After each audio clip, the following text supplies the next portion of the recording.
So as the debates continue and the rhetoric ramp up, trust me, Jamaica people are easy, you know. The people them a beat Elaine like.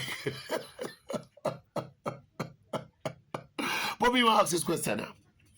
How much of the woes of the defending Olympic champion, sprint double Olympic champion, how much of Elaine Thompson HERAH's woes down to the fact that she changed coach? And how much of it down to the fact that she had some injuries and some discomforts and some niggles early in the season will stop her from preparing properly? Is it fair to be judging, passing final judgment on Elaine's decision to leave MVP and coach Stephen Francis based on what has happened so far this season? Me not think so. But you can't tell people that. People, they don't wait, you know, for Elaine fail, you know.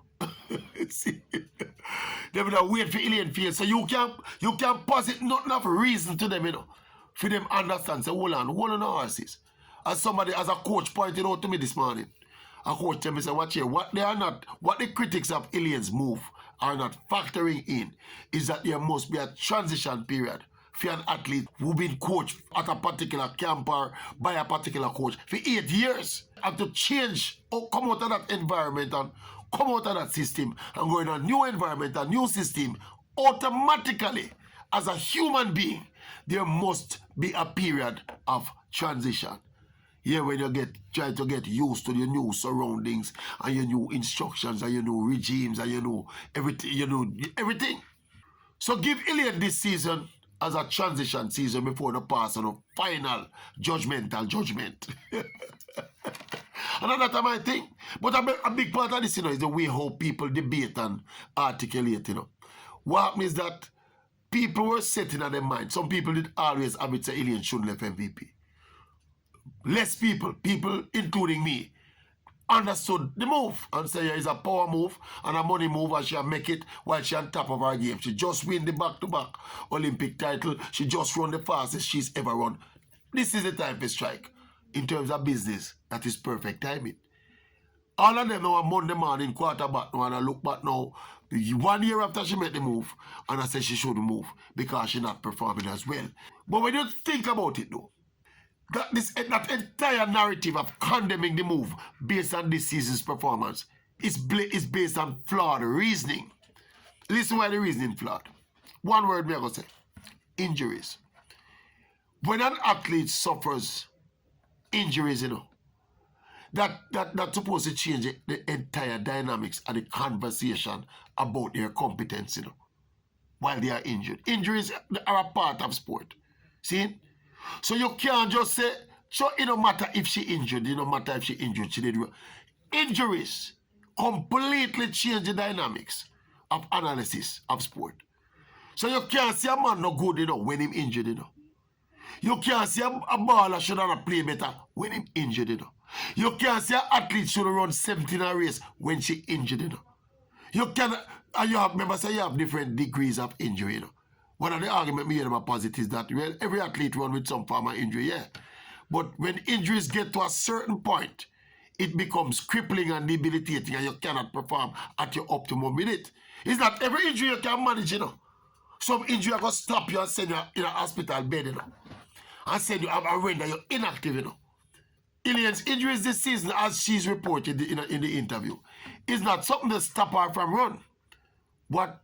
Based on what she said is that these were some niggles that stopped her from preparing as well as she ought to have prepared.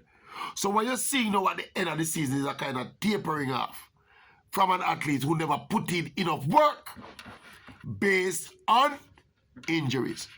One of the most hilarious thing we find about it, me that talk to one of them person about it.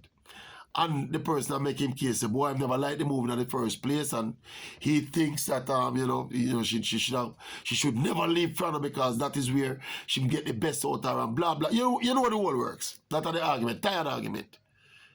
When we point out, say, Elaine is not sound, my boss.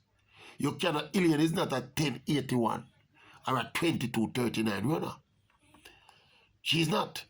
Don't tell me, says because she changed camp. All of a sudden, she was a 21-5 runner. and a 10-5 runner. And because she's changed camp in a matter of months, she's now a 23-second runner and a near 11-second runner. No, it no works. It no works. Disingenuous reason I go on. Una rush to judgment because it suits the narrative. You never happy say she left runner. So una rush we say, you see, she shouldn't left runner without factoring injuries. And all me a reason with this particular version about this thing, you know. Every time I bring up Sebas, then she have some health issues. She has some injury issues. She never get to prepare and she never get to work properly. It no matter, it no matter. How can you argue sports like that? Injuries change the dynamics of every sporting analysis. Every sporting analysis. You cannot say injuries are irrelevant when you discuss sports performances. You get me? Anyway, you're not going to convince them people. My thing is that them rush into judgment. Give her time for transition. Next year, if she come and she's healthy and she has a good preseason and she prepares well and she come in on the season next year, World Championships again, you know, and performs like this in the World Championships next year, then you can draw the conclusion logically and credibly that it was wrong for her to leave MVP. And then again, as me argue, it can't be wrong. Because I am prepared to assume that Elaine knew that leaving MVP would be risky.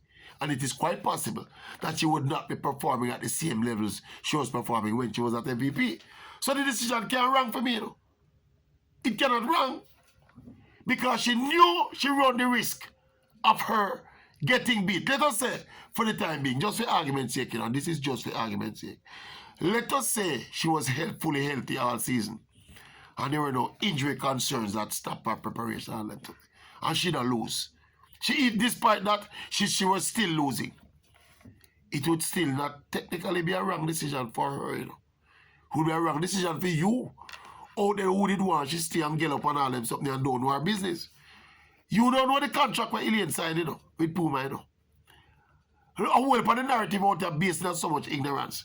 As if to say the couple $100,000 she don't win up at the World Championships. Is it some total of the kind of money we're involved in this exercise?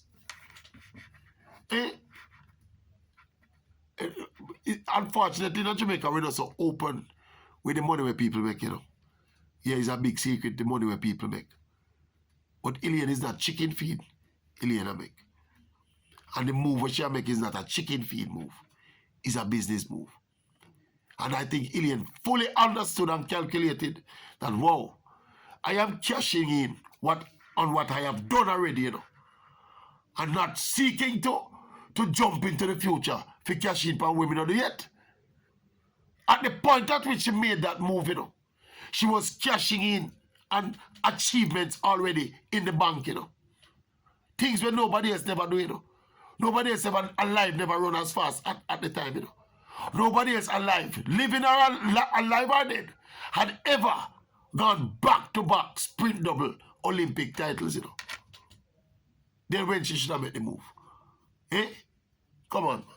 The more and more we discuss that something, the more we agree with Elaine. And more we know say Elaine right.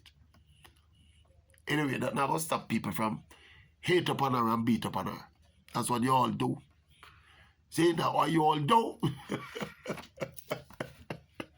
Anyway, next year again you go Elaine. I'm not convinced. If Elaine sound, you see if Elaine THOMPSON HERAH sound, and I run our 10-6 low them, and our 21 low them, 21 mid them, she'll beat everybody else. Even Sherika and that, well, probably couldn't beat Sherika with another form yesterday, but she'll win all the 100. 1067 couldn't beat Elaine if Elaine in a shape. And when she not no coach. And when our coach up on vacation, 1067 can't beat Elaine when she dip on her game. Elaine obviously never dip on her game this year because of the hurt and the injury, not because of no coaching. So she figured everything we're trying to teach her for the 8th year. All of a sudden, she just come on and was from 10-5 runner when she up her friend, and she come on and said, no, she had what? 10-8 runner. I don't stop it, man. I don't stop it. Anyway, tell me what you think about when me think.